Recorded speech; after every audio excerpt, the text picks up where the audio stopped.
wonderful AP Human Geography students. This is Dr. Gillespie, and this lecture is going to be on religions. This aspect of culture can explain a great deal about the group of people that share it. Religion is such an interesting topic to learn about and explore. I'm sure you will enjoy the coming week as we delve into this all-important aspect of culture. Now, religion leaves an imprint on the landscape through culture and lifestyle. Religious structures, places of worship, other sacred sites like cemeteries and tombs for the dead dominate many landscapes. Religious traditions like the Hindu ritual bathing in the Ganges River, for example, leave their mark on the physical appearance of an area. Religious observance, church attendance, and so on affect the time management, the spatial movements, and the behavior of believers. Sometimes religion is even more important than language as the main cultural rallying point. For example, in Canada's province of Quebec, the Quebecois, or the people of Quebec, have a cultural identity rooted in both the French language and the Roman Catholic religion. However, unlike language, which is a common thread among all citizens of a country, religion is sometimes the main factor in a society, and sometimes it is unimportant or even rejected in other societies. Because religions answer the greatest questions in life, each carries a distinct conception of the meaning and the value of life, and most address what needs to be done to attain salvation. These beliefs become part of the traditions of the culture. You cannot really understand the country of India unless you know something about Hinduism. You cannot really understand Israel without a knowledge of Judaism. Because religions answer the greatest questions in life, that's important, but economic patterns are also intertwined with religion too. There are traditional restrictions or food taboos concerning what you eat and drink, and they may affect the type of animals that are herded or raised, and the types of crops that are raised in a country. For example, cows are sacred in the Hindu religion. So you're going to see other types of meat, as we already saw on the McDonald's menu. Pork is taboo in most Muslim countries, so you're going to see more herding and consumption of sheep and goats. In many countries, there is a state religion. Religion and political government are sort of intertwined. Buddhism has been the state religion of Thailand, Myanmar, and Laos. You can tell the chief religion of Pakistan and Iran just from their names: the Islamic Republic of Pakistan, the Islamic Republic of Iran. You see, the government and religions are closely intertwined and function together in these countries. Indonesia is a big exception.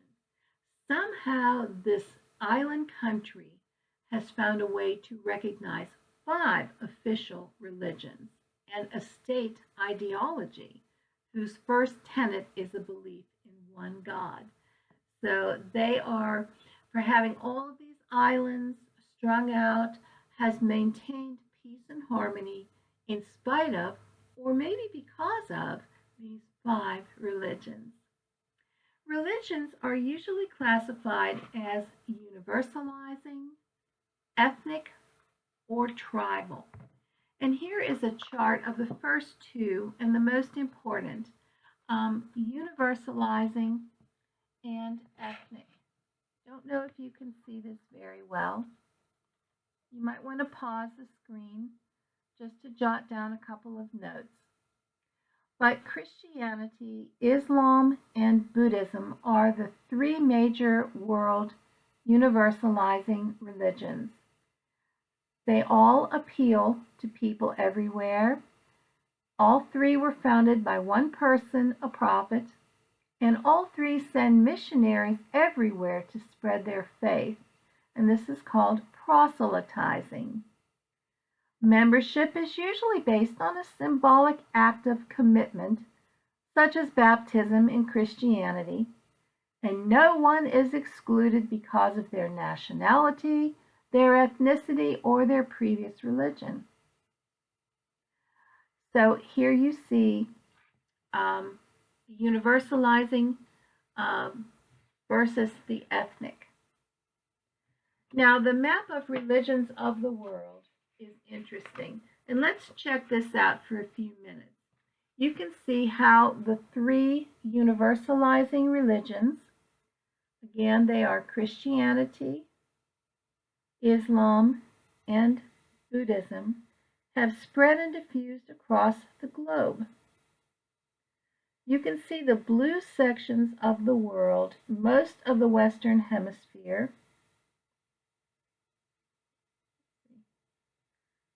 Can you see that? And North America, Mexico, Central America, South America are Roman Catholic because the Spanish and the Portuguese conquistadors came over from Europe. And when they came over, they were accompanied in every case by priests. The red and the burnt orange areas of North America are mainly Protestant, most of Canada, northern U.S. The maritime provinces of Canada, which are right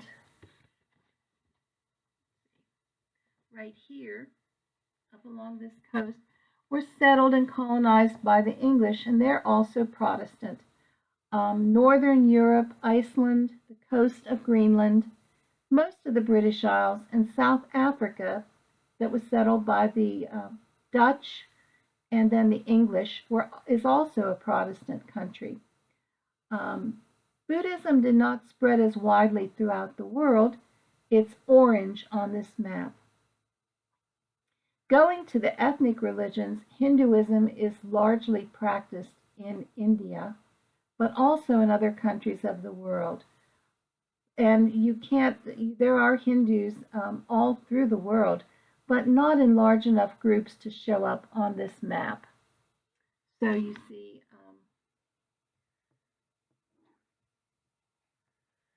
now let's look at the world religions by percentage. You see this pie chart here. Christianity holds the largest share of followers at roughly 34%. Christianity is this big blue part of the pie. But Islam is rapidly catching up at 21%. Buddhism, however, at 6%, is shrinking. Here's a picture of Buddha. Scholars say the reason Buddhism is shrinking and will keep on shrinking is because of the huge divide between the everyday Buddhist practitioners and the monastic community. These are some young Buddhist monks in training. And so people say they're not connected with the main body of believers, and that is hurting them. Always in Buddhism, the monks have always begged. They never produce food. They never engage in warfare. For centuries, they have relied on the rulers of the country to supply them with whatever they need to survive. This has led to the decline of Buddhism since the Middle Ages, and after it had grown for 1,000 years, and then hit the Middle Ages, and this has led to its decline. Only in mainland Southeast Asia and Sri Lanka did Buddhism stay as the main religion. Well, let's look at a few more minutes at the three universalizing religions: Christianity, Islam, and Buddhism.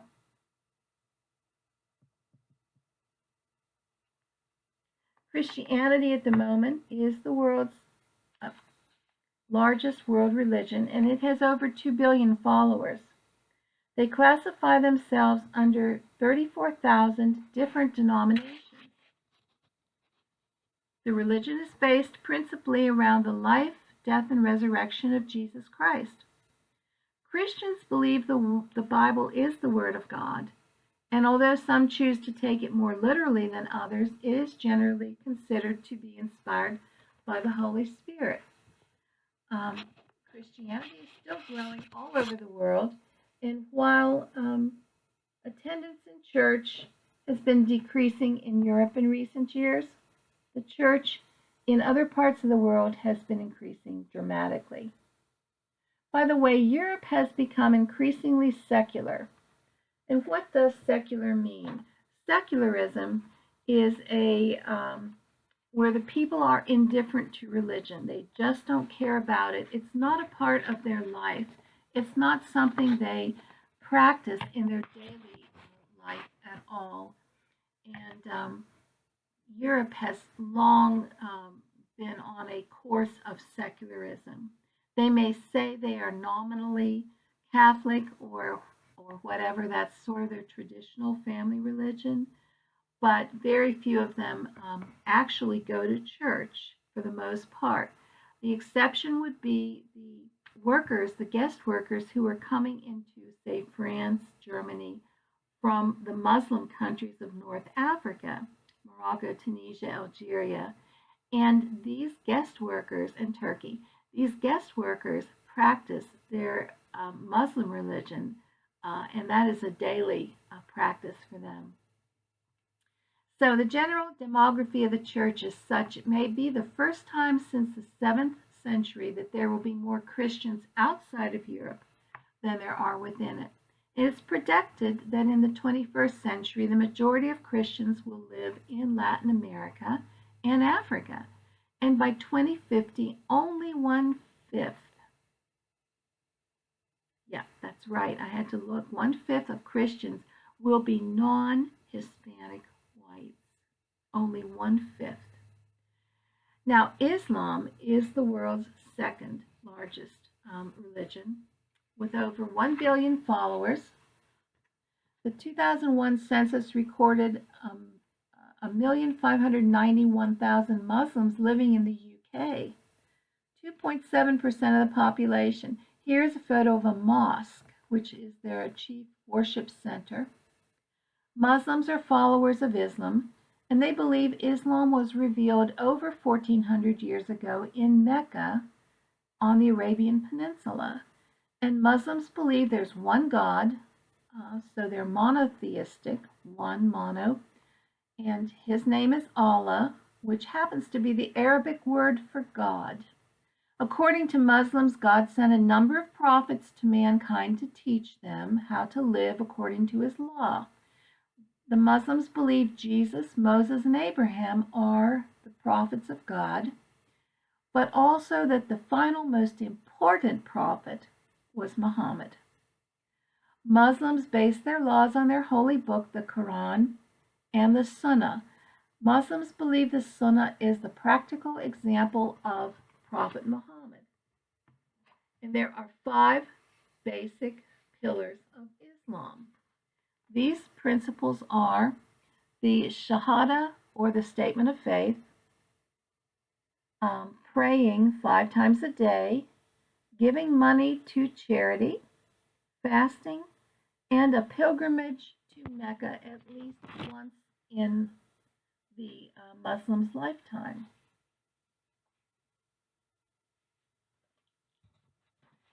Now, Hinduism. Hinduism is the world's oldest major religion. It is polytheistic, which means poly, many. They worship many gods. And if you look at the Hindu temples and shrines, they are gorgeous. They all contain these intricately carved images of gods and goddesses. Very colorful. Now, Hinduism is an ethnic religion because its intricate web of religions, philosophical, social, economic, artistic elements make up a very distinctive Indian civilization. About 1 billion Hindu followers live in India. That makes up about 80% of the country's population. Hinduism spread eastward on the trade winds. Here's another beautiful example of Hindu temple. The top piece, you can see the colors and the intricate designs, intricate carvings of the many gods, elephant gods, monkey gods, all of the gods. Hinduism spread eastward into Southeast Asia on the trade winds as long ago as Hindu traders brought their goods and their Hindu gods to Southeast Asia. It is no surprise then that the largest Hindu temple complex in the world is in Cambodia, not India. This is Angkor Wat. And here you see the dancing girls carved into the temple. These beautiful, huge heads, which are slowly sort of eroding away due to the elements, the wind and the rain and so on, are truly magnificent. It's on my bucket list. I'd love to go to Angkor Wat and see that huge temple complex. Well, ethnic religions have strong territorial and cultural group identification. One usually becomes a member of an ethnic religion by birth or by adoption of a very complicated lifestyle and cultural identity. Ethnic religions do not try and convert non-believers or proselytize, and members of an ethnic religion often gather in small, exclusive communities. An ethnic religion is an integral element of a specific culture. For example, Hinduism, an ethnic religion, is practiced most prevalently in India. Shintoism, another ethnic religion, is practiced almost exclusively in Japan. And Judaism are examples of ethnic religions where the members are completely immersed in the whole culture. So let's talk a little bit about Judaism as an ethnic religion. Judaism began about 4,000 years ago with the Hebrew people in the Middle East. It is monotheistic also, believing in one God, and that God is named Jehovah. Abraham, a Hebrew man, is considered the father of the Jewish faith because he promoted the central idea of the Jewish faith, that there is one God. At the time, many people in the Middle East worshipped multiple gods, many gods. It is said that Abraham and his wife Sarah, who were old and childless, were told by God their children would be as plentiful as the stars in the sky, and that they would live in a land of their own called the Promised Land. Well, this gradually came true, and Moses, a Hebrew, was chosen by God to lead the Hebrew people out of Egypt, where they suffered many horrible hardships at the hands of the Pharaoh. Moses led the Hebrew people out of the Sinai desert toward the Promised Land of Canaan. And at Mount Sinai, God gave Moses the law which would guide the Israelites to today. The laws were called the Ten Commandments, and they form the basis of the Torah, the book of Jewish law. The Jewish people have been persecuted since the times of the Romans, who destroyed Jerusalem and caused the Jews to run for their lives in a movement called the Diaspora. The Diaspora diffused the Jews into many other countries, where probably the Holocaust, the Nazi Holocaust of World War II was probably the worst experience that the Jews suffered. Over 6 million Jews, 1/3 of the world's population of Jews, were murdered by the Nazis during World War II. Today, many Jews live in Israel as their homeland. They still fight with the Palestinians who are Muslim and claim that territory also. You see, Jerusalem is a holy city for Islam, Judaism, and Christianity. Now, from Judaism, there arose Christianity with Jesus, the Jew, and the belief there is only one God. Last but not least, a few words about tribal religions. A tribal religion is one that is a special form of ethnic religion, really. A tribal religion is small in size, usually found in a local cultural group, and usually has close ties with nature. Animism is the belief that life exists in all objects, whether they're living objects like animals and trees, or inanimate, lifeless objects like rocks. And sometimes gods and spirits of the dead live in these objects too.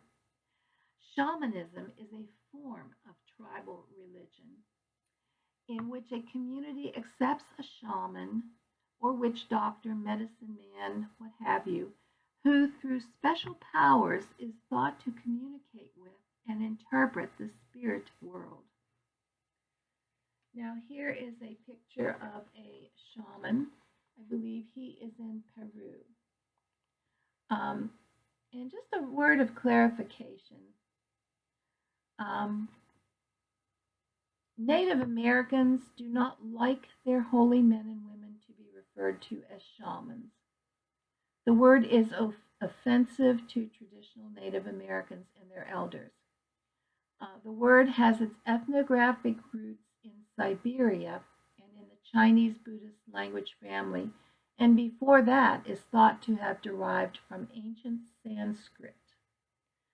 Shamanism is associated with the use of hallucinogenic mushrooms, ayahuasca, an herb that gives you hallucinations, and other psychotropic herbs. These herbs and mushrooms and things are used for religious rituals and ceremonies, and people often travel to South America especially for these exotic experiences.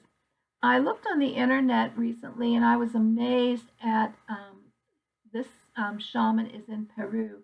I was amazed at how shamanism has just become a tourist trade in South America. In many of the countries, Bolivia, Peru, you see all these tour groups literally being led and taken people to these shamans to have these out-of-body experiences, taking these wild hallucinogenic herbs and drugs. I'm not sure I would be on that tour group. What about you? Tribal religions tend to expand only slowly, if at all, and tribal religions tend to actually shrink or contract as their followers are proselytized by missionaries. If you look at, I thought I had a map of, hold on.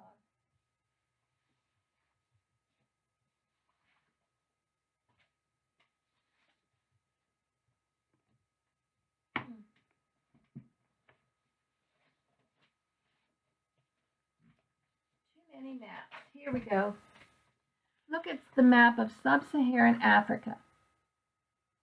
And you see the large purple area here? All of this purple area is where Islam and Christianity have infiltrated and mixed with the tribal religions in sub-Saharan Africa. The pink areas down here are areas where the English colonized, and they are areas where only Christianity has mixed in with the tribal religions. Now, Islam is a religion that is spread very often by violent means in sub-Saharan Africa. It's very aggressive on this continent and also in Asia, where you'll see countries like the Philippines and Myanmar, where Christianity or Buddhism are the dominant established religions. You'll see Islamic groups will come in and stir up violence in those countries.